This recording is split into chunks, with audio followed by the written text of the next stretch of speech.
C-SPAN 2 programming information is available to our viewers 24 hours a day. For the latest schedule rundown, you may call 202-628-2205. That's current information about C-SPAN 2's live gavel-to-gavel coverage of the United States Senate and other public affairs events that provide an inside look at government in action.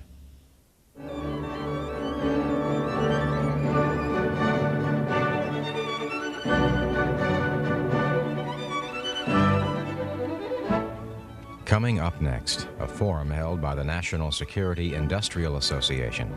On hand to discuss defense spending priorities for the 90s were the ambassadors of Turkey to the United States and Donald Atwood, who is a U.S. Deputy Secretary of Defense.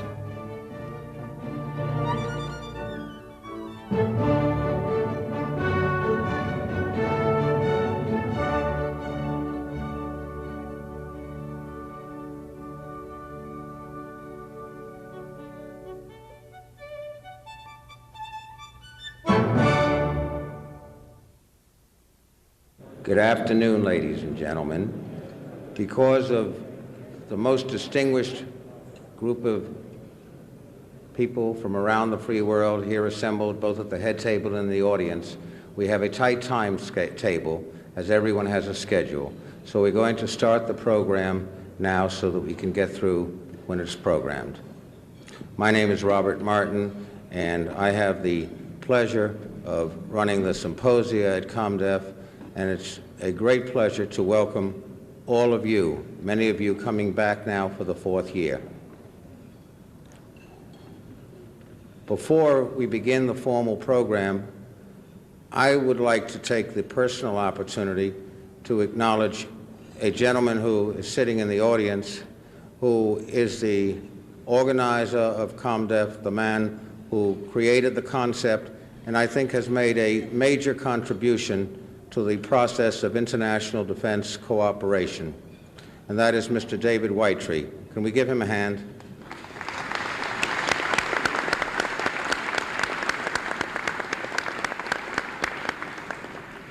I should have also told you, of course, that he's the chief executive of ComDef. I'd now like to go forward and introduce our distinguished guests at the head table, except for the 2 speakers. Not except that they're not distinguished, but except that Rick Barnard is going to have the pleasure of introducing them. But I will do this, since both of them have spoken here at ComDef before. I really would like to just make a personal note of welcome to Secretary Atwood for coming back, and for Ambassador Erdem, who's actually Erdem has come back for the 3rd time, which show, and the fact that both of them can speak here and draw such an audience shows you how distinguished and interesting they really are. All right, on my right, Ambassador Sven Herdman from Sweden.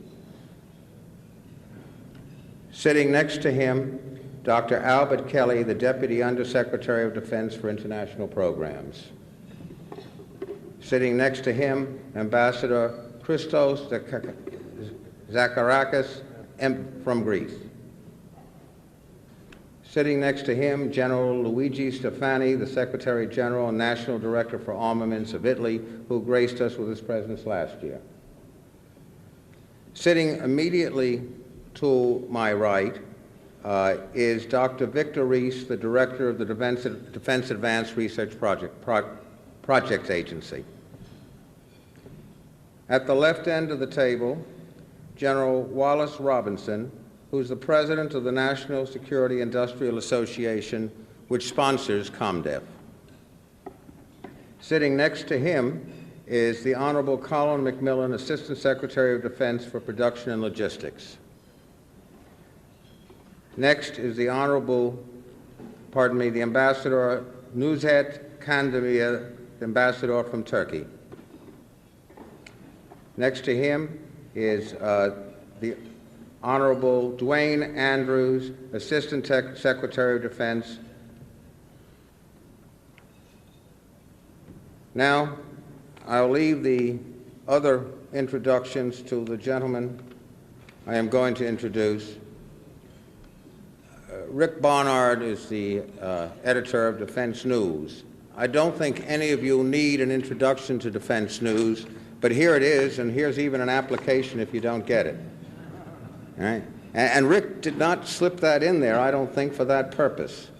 In any event, Rick has been the moderator at our luncheon since ComDef began, has given us much useful advice on how to proceed, and is a most distinguished journalist who has had his own considerable experience in the defense field apart from the field of journalism.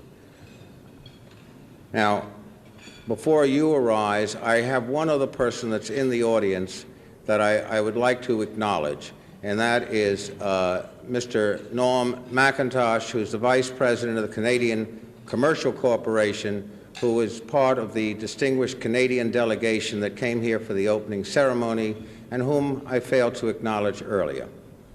We want to thank you for being here, Mr. McIntosh. By the way, I'll do this Canadian style if I get it right. He's vice-président pour opérations aux États-Unis. All right. Mr. Barnard, would you please take over?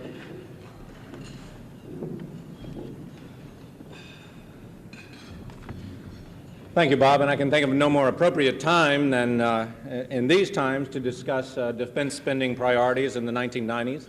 It is certainly a time of tumult and a time of change, a time when many countries are learning firsthand about the high price of freedom and the high price of liberty, and deciding for themselves where their friendships and alliances must lie.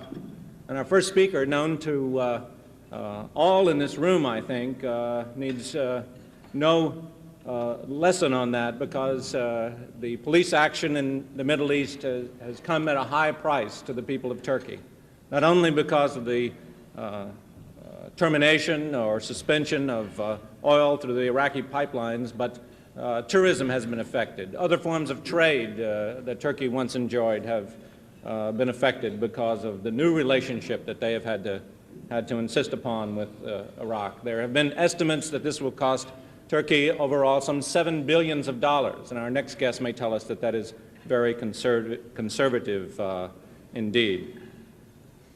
Turkey continues to play a pivotal role in this crisis and in all of so many of our defense relations as a member of NATO.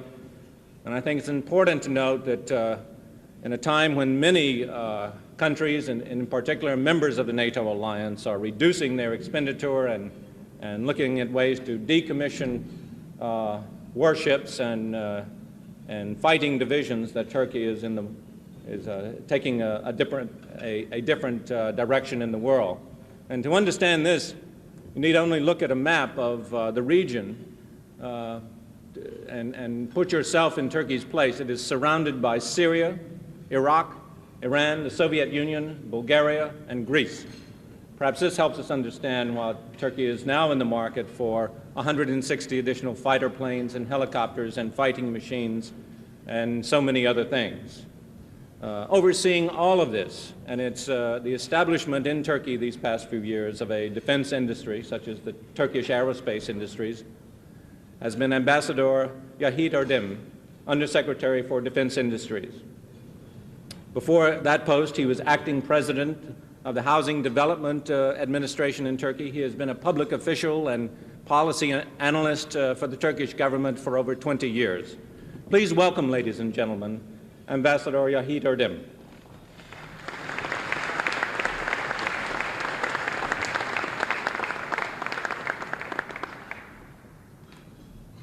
Thank you, Mr. Barnard, for your kind introduction. Ladies and gentlemen, after a year of unforeseeable developments, which I am sure opened a new chapter in the history books, we have convened here again. I would like to say that it is certainly nice to be with an audience, many of whom are growing into friends. This gives us a chance not only to review the past, but also to revisit predictions in the face of emerging realities and make new assessments. I have great honor to attend 3 times to the Common Defense Convention and to have opportunity to address such a distinguished audience. I thank the organizers for this privilege and for the excellent organization they are providing each year for this event to promote and strengthen ties of collaboration existing among us. I will start by examining the possible influences of the newly developing securities environment in Europe on Turkey, without going into an analysis and forecast of the developments taking place in the Eastern Europe and the Soviet Union, and also will try to address the situation in the Middle East.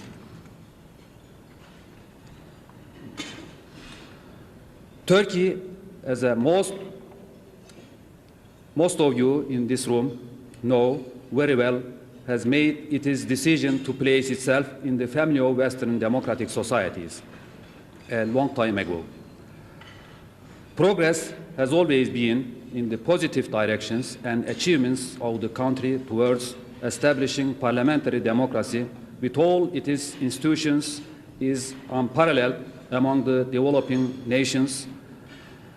Most impressive, of course, in the drastic transformation undertook as a result of a series of reforms during the last 10 years. Starting from mainly state-dominated and battered economy around 1980, exports have been increased 6 times, ever-presented deficit imbalance of payment is turned into a surplus, and trade fully liberalized, perhaps even beyond some Western countries. At this point, I'd like to immediately add that when we have embarked on these economic reforms, they were not as fashion as they seem to be nowadays, and the entire operations have carried out under an unfavorable atmosphere and with lacking support. Results of the reforms in economic and social terms are evident in some basic indicators of the country. This is not to say that we have already solved all our basic problems, some of which arise as a result of the growth and progress itself. Today, Turkey is becoming a good example for those countries who are trying to transform their closed economies into a free market one. Parallel to these developments, as you know, Turkey has proceeded to submit its application for full membership to European Community, thereby expressly identifying her preferences. Unfortunately, soon after the emergence of the dissolution of the Warsaw Pact, we have seen clear or implied moves on the part of our Western allies, questioning remaining significance of the southern flank.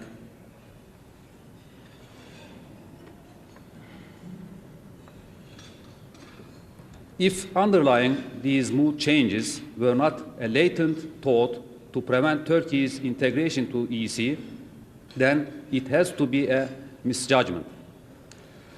Regardless of the degree of threat which West may attribute to Soviet Union or what may be left of it, Turkey's importance is the same or more. In fact, latest analysis of certain NATO strategists go as far as to hypothesize Turkey is the new emerging center of NATO, since Germany is now facing a rapidly demilitarized neutral buffer zone, while Turkey has borders to a region where military confrontation are increasing.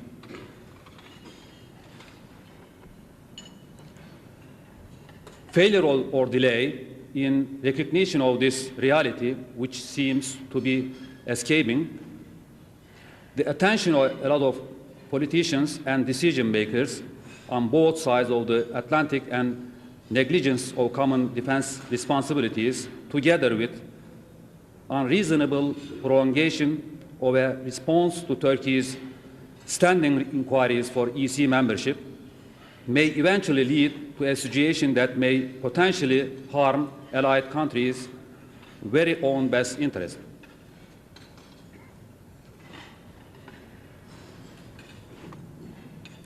The Gulf crisis may have ironically served the world's stability by reducing the unrealistically fast phase of the arms reduction prompted by the end of World War. Disappearance of the Warsaw Pact as a military power center was certainly a great step towards world security. Turkey has welcomed from the very beginning of the CFE treaty negotiations and finally its signature in the Conference on Security and Cooperation as a very significant event for the definition of the new security environment in Europe. However, it is and has always been the position of Turkey that we are not yet ready to receive the full benefits of the so-called peace dividends. The strategic importance of Turkey has always been the main subject of any alliance or talk on the Turkish-American relation. For that matter, in any attempt to analyze Turkish role in NATO. Though, as can be inferred from my remarks a while ago, policy of our government is this decade has been more in the direction of emphasizing importance of the country as a world trade partner, resourceful collaboration, and certainly a smart cooperation centered on crossroads of important markets. This is indeed the direction that we would like our relations progress in, but this should not be interpreted as the abandonment of our claim on strategic importance to Western alliance. I assume recent events in the Middle East has demonstrated the validity of the claim. Turkey, without hesitation, has done that it has to do, and clearly placed itself with its Western allies. Although this was a responsibility we carried as a member of the Western democratic community of nations, we naturally expect the appreciation of the circumstances unique to our position and severity of the economic and political consequences borne by Turkey. To summarize, Iraq was a major trading partner accounting about 15% of our foreign transactions. Turkish firms are currently engaged in close to $1 billion contract work in this country. Also, pipeline carrying Iraqi oil to the Mediterranean not only supply major part of our domestic consumptions, but also is a source of revenue approaching $1 billion a year. Considering Turkey's overall exports are $12 billion a year, it is easily seen that the incurred and potential losses for Turkey are much greater than any other country in this case. Furthermore, what is probably not convenient for now is the long-term effect on the situation, on our relations, and if the threat remains in the existence, necessity of seriously upgrading our defense in the area. This, we feel, is a burden to be shared with our allies. Since the strength of Turkey, both economically and militarily, is crucially important for maintenance of stability in the volatile region. I strongly believe that measures like 7-10 ratio have lost their already questionable cause and should have no application in today's complex security environment. Let me immediately correct any misunderstanding that may arise from this remark. It is not my intention to downplay the importance of a NATO ally and our neighbor, but to emphasize the drastically different security environment facing both countries. Even setting aside the major differences in area, population, coastline, and size of the armed forces, the infamous ratio is far from reflecting the adversity of our environment compared to our neighbor, not to mention almost any NATO member. I believe the time has long passed to do away with this ratio, which above all does not even sever the best interest of its originator.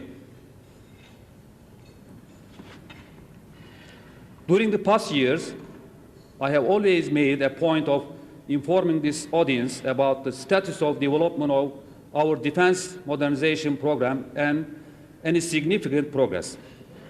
First of all, I am sure it is by now a well-established fact that we have no intention to deviation from our objectives. That is, Turkey will pursue the defense modernization programs and will not yield from her ultimate aim of developing a defense industry to safety its fundamental requirements. Naturally and inevitably, change is taking place in political atmosphere and alteration of the threat considerations to some extent will influence our programs. But this would likely be in the form of revision or redefinition of the development strategy, rather than the abandonment of the concept. Due consideration is continuously given to the developments in the political environments and newly emerging force balances. Though we welcome with great enthusiasm the liberalization of Eastern Europe and strongly support and hope the continuation of the trend in the coming years. We believe the uncertainties facing Turkey does not yet provide with us an option of immediate diversion in our plans.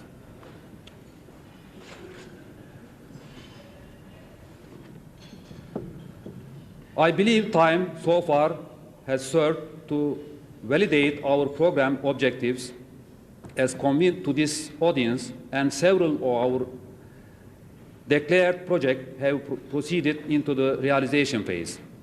This year, we have contracted the co-production projects of HFSSP radio communication systems, electronic warfare for F-16, mobile radars, C-Cube systems, and basic trainer aircraft, including additional direct procurement cases. The total number of contracts initiated in this period become 9. In addition, there are several research and development projects started in this year. Also, the contracting of the light transport aircraft project is expected to take place before the end of this year. We have already realized considerable amount of payments for the initiated project from the Defense Industry Support Fund managed by our organization.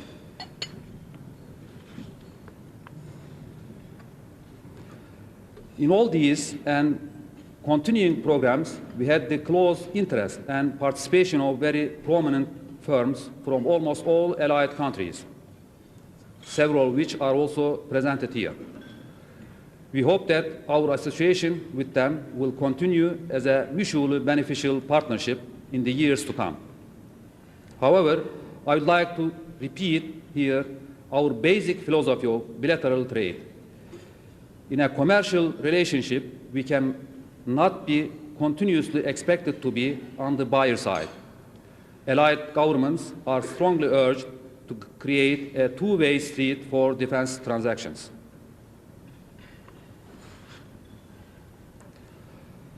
In conclusion, ladies and gentlemen, I would like to leave you with these thoughts. Especially in the aftermath of the Gulf crisis, it should be apparent that a militarily and economically strong Turkey can contribute greatly to preservation of peace, security, and stability in the area. However, to fulfill this role properly, it should be regarded as a partner not only in the security domain, but other fields as well. If we can develop our relations into this plateau, I believe Turkey can and will play a significant role in working out relationships between the emerging new societies and political structures and Atlantic Alliance. I thank you for your kind attention, and I wish this convention to produce successful results towards increased cooperation between our countries. Thank you again.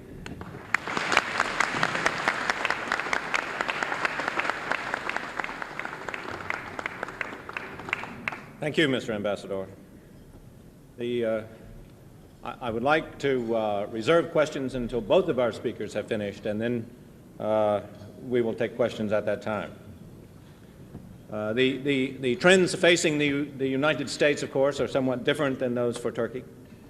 As a result of the situation in Europe, many Americans say that believe that the United States should define for itself over the next several years a new role in the world for the United States. At the very same time that this is going on, the American government is engaged in an enormous buildup of military forces in the Middle East. This is being done at a time when the Congress and a portion of the populace are asking for a downsizing of American forces and spending less on defense. The recent defense budget passed for 1991 reflects that view. At the same time, this downsizing is supposed to take place, apparently, with very little or no cancellations of any types of hardware systems. The man who is supposed to bring off this rather miraculous feat is our next speaker. Deputy Secretary, before becoming Deputy Secretary of Defense in April of 1989, Don Atwood was, of course, Vice Chairman of the Board of General Motors. He was President of Delco Electronics and GM Hughes Electronics, and he has now left General Motors for what some say is the most difficult job in the Pentagon. Please welcome the Deputy Secretary of Defense, Don Atwood.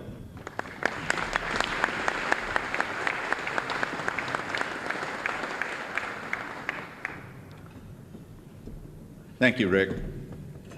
Distinguished guests, ladies and gentlemen, I'm delighted to join all of you here this afternoon. Each year, this conference makes an important contribution to the thinking we need to do about the evolving requirements for the common defense of the United States and its allies.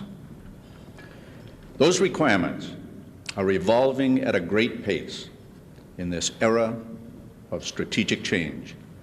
Thus, meetings such as this are more important than ever.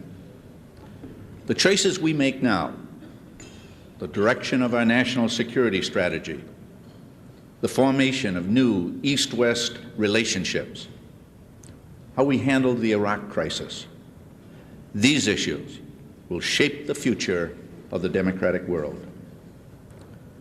With the elections and new governments in Eastern Europe, with reform going on in the Soviet Union, and with eased tensions between East and West, some people began to think that tough choices were no longer necessary. Peace was a given. Our security was assured.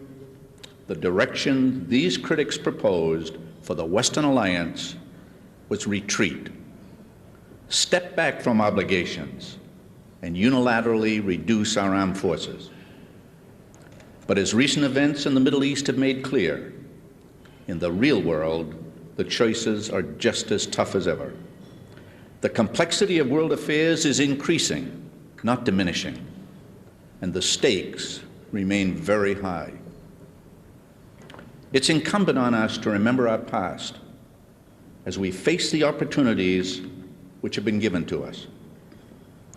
It was in the years immediately following World War I that America, in its haste to return to normalcy, turned away from foreign entanglements. We were confident that oceans would protect us, and that we could ignore far-off events. Consequently, we disarmed. We scrapped our artillery, our planes, and our ships. We forsook alliances and turned away from the League of Nations. We retreated into isolationism. As a result of those actions, we entered the Second World War totally unprepared, with only a small army, much of which was poorly trained and ill-equipped. Only a massive effort on our part and incredible sacrifices by some of our allies gave us time to rearm for the world struggle ahead. By war's end, American ingenuity and determination had built and equipped the greatest military force the world had ever seen. As we celebrated our victory, it was clear that America had become the leader of a community of nations committed to freedom and to democratic values. But there were others, most notably the Soviet Union and its Communist Party allies, who did not share our values. Thus, we entered the period which we call the Cold War. To counter this, we joined the League of Nations. We organized a system of alliances with many foreign countries, and we stationed our servicemen on guard around the globe. Behind that firm barrier, free nations prospered, and our values spread outward until the unstoppable yearning for freedom and a better life began to topple the totalitarian systems put in place by the Soviet Union and the communists. In the past year, we've witnessed the collapse of communism and the reemergence of democracy in Eastern Europe. Just last year, the world's attention was focused on East German refugees fleeing into Hungary. Thousands were trying to get to the West and out from under the burden of communist regime in the German Democratic Republic. Today, there is no longer a German Democratic Republic. And throughout Eastern Europe, free markets are taking root. In the Soviet Union itself, there is serious and ongoing discussion about instituting a free market system. Last year, we undertook a complete review of our strategy, and we developed new plans and new program guidance to better reflect the changes that were taking place throughout the world. We took a fresh look at the uncertainties and the regional contingencies that affect our future. We've already begun to build a new defense policy for this new era, an era less driven by the danger of a large-scale conflict in Europe and more concerned with the dynamics of regional contingencies. Our reformulated defense strategy has four major elements. The first is robust strategic deterrence forces. Strategic deterrence remains the bedrock of our national defense. Deterrence of hostile, strategic, and non-strategic nuclear capabilities is absolutely essential to the security of our nation. We must strengthen our ability to deter a first-strike nuclear attack on the United States, and we must have an effective defense against ballistic missile attack, especially now with the increasing proliferation of high-technology weapons in the hands of potentially unstable countries. Our objective is to increase global nuclear stability. The second element of our new defense strategy is the peacetime forward presence of U.S. forces. The forward deployment of our troops will remain a key element of U.S. strategy, albeit at reduced levels, consistent with changing threats. Forces for forward presence are essential for strong security alliances. They help preserve stability in Europe, and they maintain regional balances in areas that are undergoing great political and military change. The third element is a restructuring of our conventional forces for major regional contingencies and crisis response. With the prospects of a global war greatly diminished, our conventional forces will be structured in three groups: an Atlantic force, a Pacific force, and a contingency force. Collectively, these three forces will provide the necessary strategic capabilities for response and deterrence worldwide. The fourth element is the ability to reconstitute our military forces for global warfare. Although the prospects of such a conflict look especially unlikely at this moment, our national security demands that we have the capability to reconstitute our forces to at least present levels in the event that global confrontation does emerge at some time in the future. Our revised national security strategy is currently being implemented in the deserts of the Middle East. The present crisis in this strategically vital region of the world highlights the importance of America's global leadership. Strong U.S. leadership, from the Oval Office to the waters of the Persian Gulf to the chambers of the United Nations, have made it clear that America will continue to play a central role in the post-Cold War period. The United States is still the world's most powerful democracy. We, like other free societies, have an important interest in a stable world community based on respect for law and human rights. The United States has a well-established reputation for seeking equitable resolutions to difficult problems and avoiding violent confrontations. Our friends and our allies look to us to take the lead in diffusing crisis situations. This is our role in the Middle East. President Bush has set forth three clear, straightforward goals for resolving the present crisis. They are, first, the immediate, complete, and unconditional withdrawal of Iraqi forces from Kuwait. Second, the restoration of Kuwait's legitimate government. And third, the security and stability of Saudi Arabia and its neighbors in the Persian Gulf. The mission of our military forces is equally clear. They are in the region to deter any further Iraqi aggression. And if that fails, they're to defend Saudi Arabia and the other countries in the region. And they're there to enforce the UN-leveled economic sanctions and to stabilize the overall situation throughout the Middle East. We are not, however, alone in our pursuit of justice under international law. We've seen the nations of the world rise up in unprecedented numbers to join us in condemning the Iraqi invasion of Kuwait. It would be hard to overemphasize the importance of this global alliance, backed by the United Nations sanctions, that's now arrayed against Saddam Hussein. UN sponsorship has been essential in creating this alliance and in keeping it together. For the first time in its existence, the UN is now serving the purpose its founders intended it should serve, to protect the weak against aggression. For most of its first 5 decades, the promise of the United Nations went unfulfilled. The UN became a vehicle for the partisan ambitions of individual nations.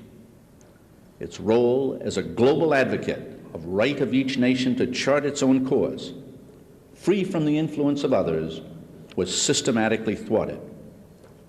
Today, the potential of the United Nations as a force for peace and stability is unmistakable. That's due in no small part to the unprecedented cooperation that presently exists between the United States and the Soviet Union. Cooperation that was unthinkable during the Cold War. It's also due to the support of the Arab League and the non-aligned movement, and indeed to the virtual unanimous sentiments of the entire international community. Never in recent memory have so many nations acted together to stop aggression and to condemn cruelty. As a result, Iraq has been isolated politically as well as economically. Unfortunately, Saddam Hussein's attack on Kuwait will not be the last act of aggression that the international community will face. The reality of international life is that such predatory designs will emerge from time to time. But the current crisis is a first opportunity to limit such dangers, to reinforce the standards of civilized behavior rooted in the UN Charter, and to help shape a more peaceful international order, one that is built on the promise of recent trends toward dialogue and cooperation throughout Europe. If we want to encourage peaceful change and to preserve the security of all of our friends in the region, America and its friends and allies must remain reliable partners for peace. We must demonstrate that Saddam Hussein's violent way is a different way, not the wave of the future. We simply cannot afford to let a rogue regime jeopardize world order based on the rule of law, which is the prerequisite to freedom and economic growth throughout the world. This is the first real test of the new relationships evolving in the post-Cold War era. We must not and we will not let this aggression stand. Our position is clear. We strongly prefer a peaceful solution consistent with the Security Council resolutions. We're exhausting every diplomatic avenue to achieve a solution without bloodshed. But again, we have to say that all options remain available. Let no one doubt that we will not rule out a possible use of force if Iraq continues to occupy Kuwait. Saddam Hussein must understand that the longer he occupies Kuwait, the surer and firmer the day of reckoning will be. The new world order of the 21st century will be founded upon three pillars: a strong America, a healthy and democratic Europe and Asia, and a new international cooperation on an unprecedented scale. These powerful forces working in harmony can give us the long-term peace we seek. At a time when global shifts are altering the strategic mantle of the world, we must remain ready to keep the peace no matter how difficult that may be. This we must do if the new world is to emerge, a world in which we and other free societies can grow and prosper. Thank you very much.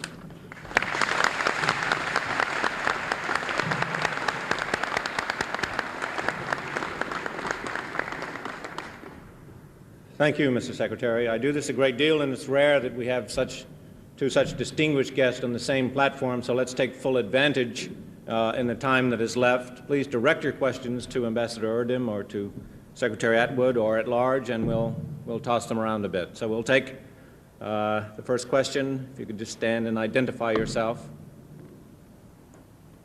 It's always difficult to get the first question, so let's take the second question. Yes, sir. For Ambassador Erdem. My name is John. Sir, with all of your modernization activities going on now and in the years ahead, are you satisfied that you are receiving the kind of technologies that you need from both the U.S. and also other allied countries?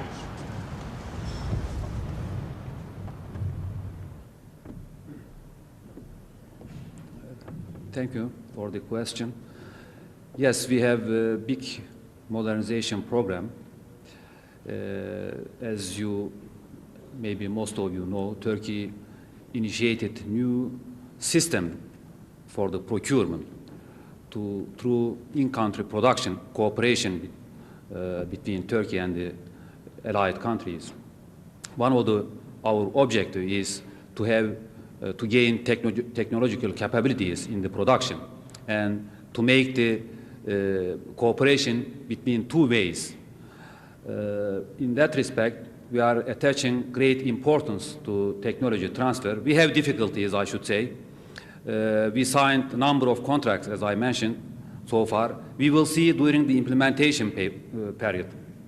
On the paper, it looks we had quite good response from the United States and from European countries, but we don't know how it will go during the implementation period.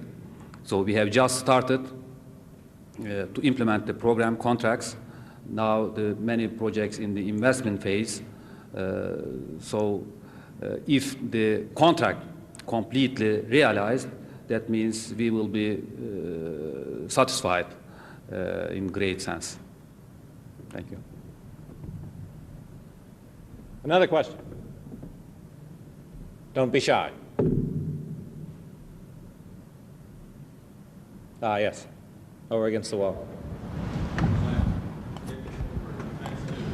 For Mr. Atwood, I was wondering if he could elaborate a little bit on the restructuring of the American forces he mentioned, specifically the Atlantic, Pacific, and contingency forces, and the global contingencies that he mentioned. How does it differ from what structures we have now?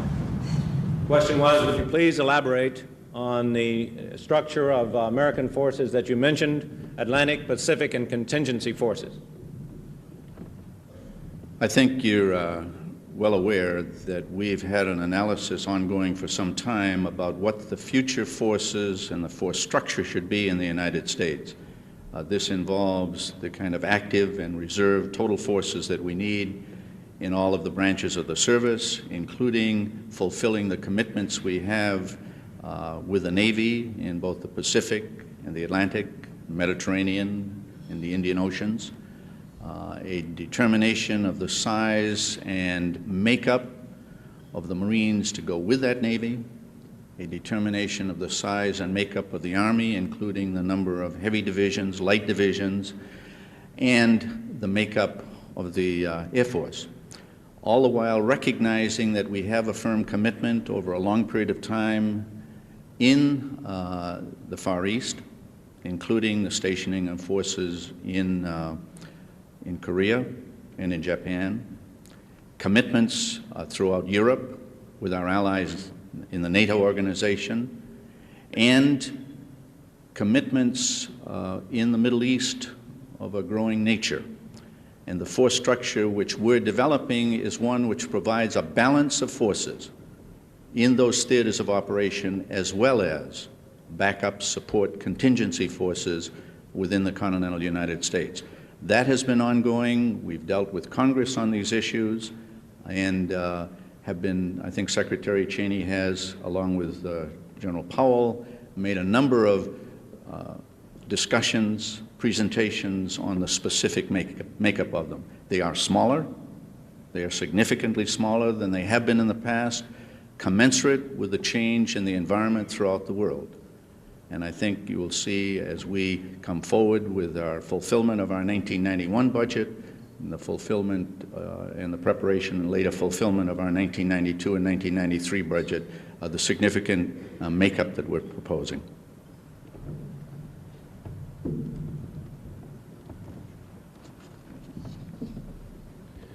Yes, sir, in the back. Secretary Atwood. Sir, my name is Chris Nyquin, Defense Assistant Management College. What long-term strategy do you foresee for international armaments cooperation? Question is, Mr. Secretary, what long-term strategy do you see for international arms cooperation? Well, I happen to be a deep believer in the sharing and the development of new weapon systems between the United States and our allies. For too long a period of time, we and many of our allies have gone our own individual ways. And it leads to a number of factors which are detrimental. Number one is we each independently develop without a relationship for the interchangeability between ourselves and our allies. It's very costly. We spend several times what we would if we joined together to develop some weapon system. And number two is the interchangeability among our various weapons is greatly diminished if, in fact, we don't work together. So I happen to believe strongly that we should, both bilaterally, and in multi-country efforts join together for the development through technology for our new weapon systems. I think it had tremendous advantages to all of us, and I'm not one of those who is concerned about the sharing of technology. I think technology is a two-way street. All too often we in the past have felt that all that amounts to is sharing our technology with the rest of the world. Quite the contrary. Technology is not the prerogative of one country alone, and we have as much to gain from other countries as they do from us. And number two is there has always been a hue and cry that, gee, all we will do is put our production over in another country. That's not true either, because we're producing for ourselves, meaning the countries involved. And I see no diminishing in the content of the production that goes with a bilaterally developed weapon system.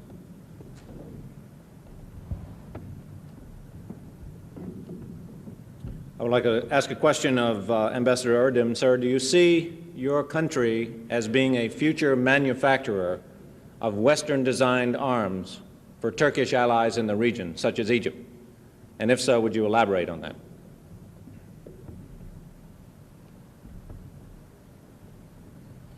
Yes, the objective of new defense industries program is to be manufacturer of the systems together with the alliance.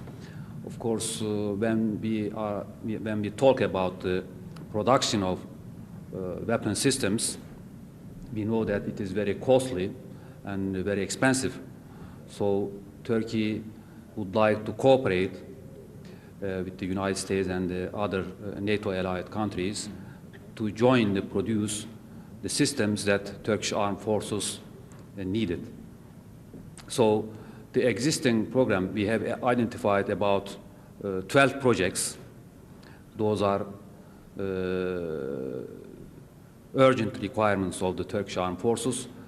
Those systems will be assembled and partly manufactured in Turkey together with our allies. Our intention is not to be self-sufficient, I should say, because it is impossible and it is too costly.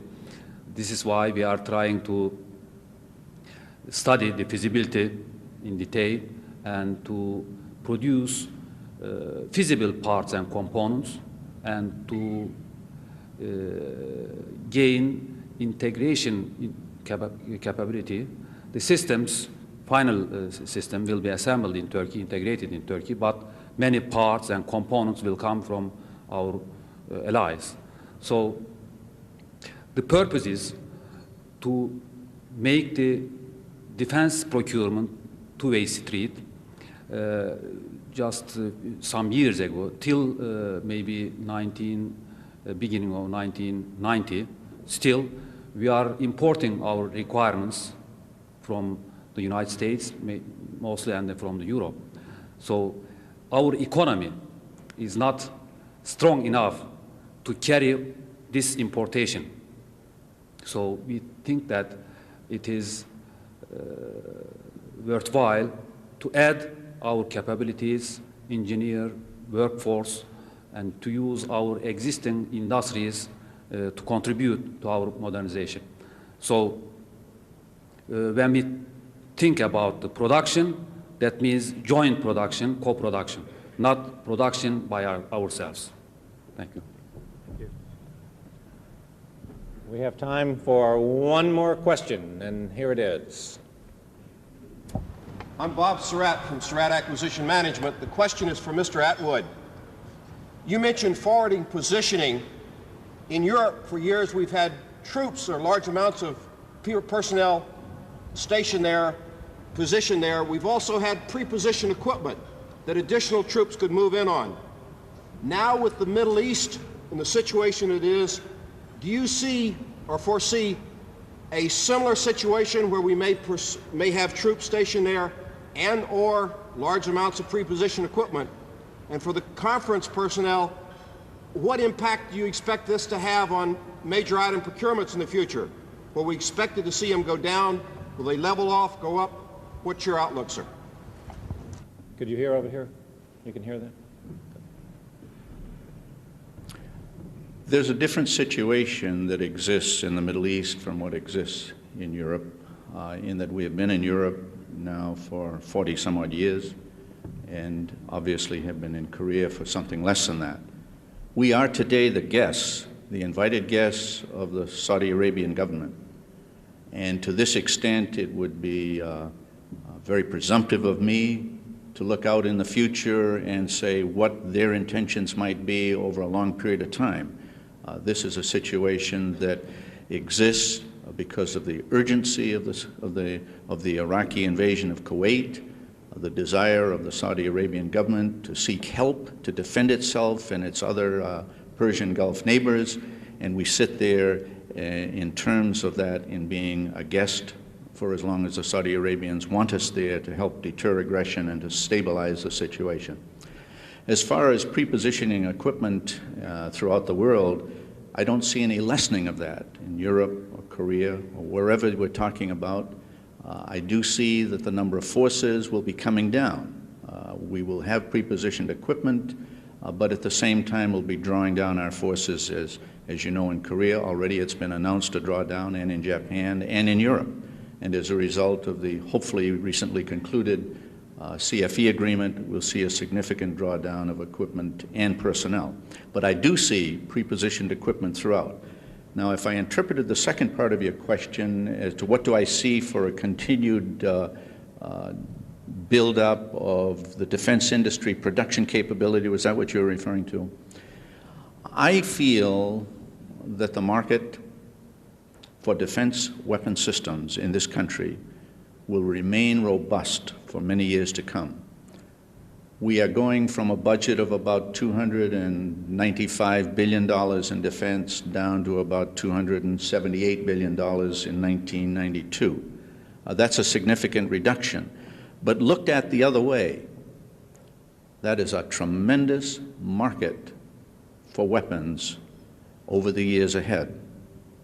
I do think it's sufficiently small so that those companies that are very weak, that are not investing in research and development, that are not adopting total quality concepts, who are just plain not competitive, are going to have increasing difficulty.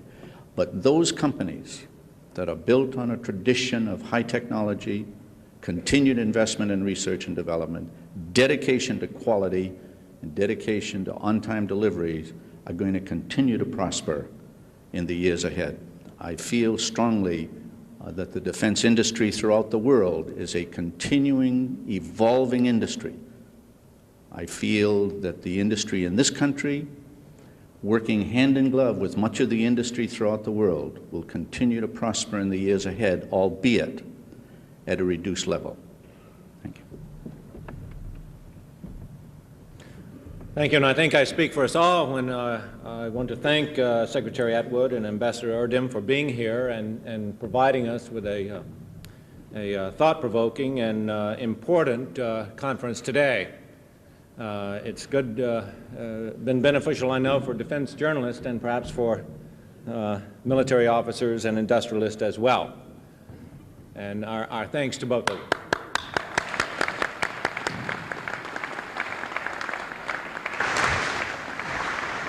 And we have Bob Martin with a couple of announcements before we adjourn.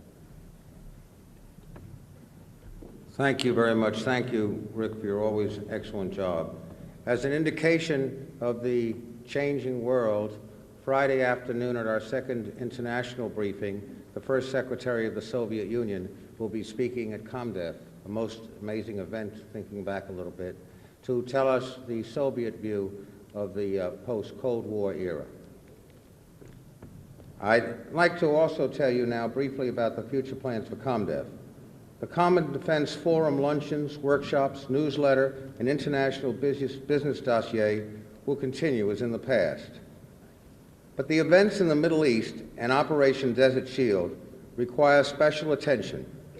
As a result, in mid-1991, we will have a major symposium and what I would call a mini exhibition with an emphasis on participation, a note on participation, that reflects regional conflict issues as raised by the Desert Shield situation today. In early 1992, we will hold our fifth ComDef in Washington as before. I want to thank you for being here. I want to thank our speakers very much for their very excellent and stimulating remarks. Please take